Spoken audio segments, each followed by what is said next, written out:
তোমার এই হাসি মাখা মুখটার কাছে সব কিছু হার মানিয়ে নেয়, যত কষ্টই হোক না কেন। তোমার এই মুখটা দেখলে আমার খুশিতে মনটা ভরে যায়। বাবা, তুমি আমার অনেক কষ্টের একটা সন্তান, তোমাকে অনেক অনেক ভালোবাসি। আসসালামু আলাইকুম। কেমন আছেন সবাই? আলহামদুলিল্লাহ, আমিও ভালো আছি।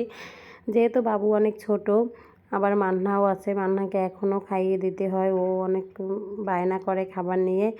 আর আমি দেখা যায় যখন সুযোগ পাই তখন কিছু গাছ আগিয়ে রাখি। আর এই যে ফ্রোজেন পরাটা বানিয়ে রেখে দিয়েছি যাতে ভেজে ভেজে খাওয়া যায়। আর এই যে এদিকে আমি রোস্ট করেছিলাম, এটা আমার অনেক দিন আগের একটা ভিডিও।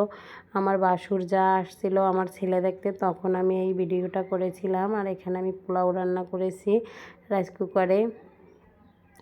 আরও অনেক রান্না বান্না আছে, এখানে কলা তরকারি দিয়ে ইলিশ মাছ করেছি। আর ভাবিরা চলে যাবে, এই জন্য আমি আজকে তাড়াহুড়ো করে সব কিছু রান্না করে আবার মার্কেটে যাব ওনাদের জন্য কিছু কেনাকাটা করতে। আর এই যে আমার রান্না বান্না, এখানে পাঙ্গাস মাছও ভুনা করছি, গরুর মাংস। আর এই যে আমি রান্নার সময় আসলে ভিডিও ওইভাবে নিতে পারি নাই, তারপরে অল্প একটু ভিডিও নিয়েছি। আর এখানে এই যে পোলাও আমার রান্না করা শেষ। এখন আমি সব কিছু গুছিয়ে রেখে বাসা থেকে বের হয়ে যাব।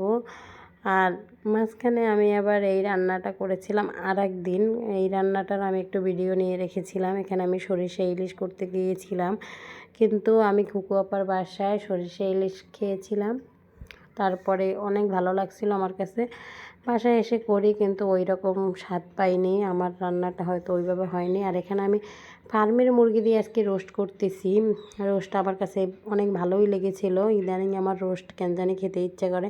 আর এটা ছিল একদিন সন্ধ্যার নাস্তার একটা ভিডিও। আমার বাসরের জন্য আমি সিঙ্গারা ভাজতেছিলাম। আর সিঙ্গারা আমার হাতেরই বানানো, এটা আমার বাসায় বানানো ছিল ফ্রোজেন, এটা আমি ভাইয়াকে ভেজে দিচ্ছিলাম সন্ধ্যায় খাওয়ার জন্য। আর ওটার একটু ভিডিও নিচ্ছিলাম।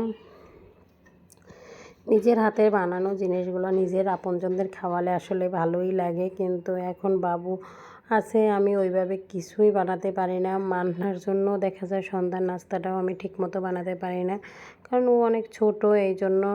আর এটা হচ্ছে আর একদিনের একটা ভিডিও, মান্নাকে আমি চা সিঙ্গারা ভেজে দিচ্ছিলাম, ওইটার একটা ভিডিও নিচ্ছিলাম যে একটু নিয়ে রাখি। মান্না ইদানিং কী করে, সে আবার ইদানিং চা খেতে পছন্দ করে।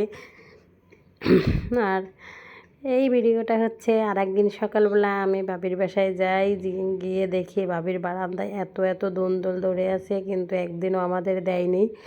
আর এই দোলদোলগুলোর আমি একটু ভিডিও করে নিচ্ছিলাম। 3 তলার উপরে এরকম দোলদোল ঝুলতেছে, কি যে ভালো লাগতেছিল। কিন্তু আমাদের একদিনও খাইতেও দেয় নাই, রান্না করেও দেয় নাই, কাঁচাও দেয় নাই, এই অবস্থা। নিজেরাই শুধু খাচ্ছিল। অনেকগুলো দোলদোল এখান থেকে পেরেছে আর খাইছে।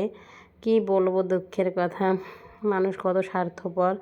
আমাদের 2-1টা দিতে পারতো, কিন্তু দেয় নাই। আর আমি একটু ভিডিও করে নিয়ে আসছিলাম, যে দেখতে ভালো লাগতেছিল যে 3 তলার বারান্দায় এইভাবে দুলদুল হয়েছে। আপনারা দেখছেন কত সুন্দর। আর আজকের মতো এখানেই ভিডিও শেষ করলাম। সবাই ভালো থাকবেন, আল্লাহ হাফেজ।